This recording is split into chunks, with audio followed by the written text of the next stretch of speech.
ಒಂದನೊಂದೂರಲ್ಲಿ ಒಬ್ಬ ರಾಜನಿದ್ದನು.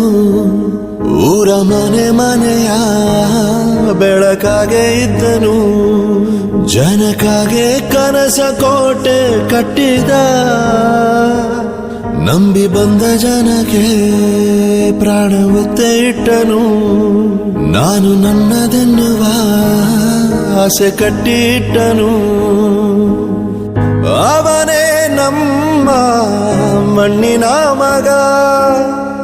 ಅಳಿಯದು ಹೆಸರು 100 ಯುಗ. ಜನರೇ ಮೆಚ್ಚಿದ ಬಂಗಾರದ ಮನುಷ್ಯ. ಒಂದನೊಂದೂರಲ್ಲಿ ಒಬ್ಬ ರಾಜನಿದ್ದನು. ಊರ ಮನೆ ಮನೆಯ ಬೆಳಕಾಗಿದ್ದನು.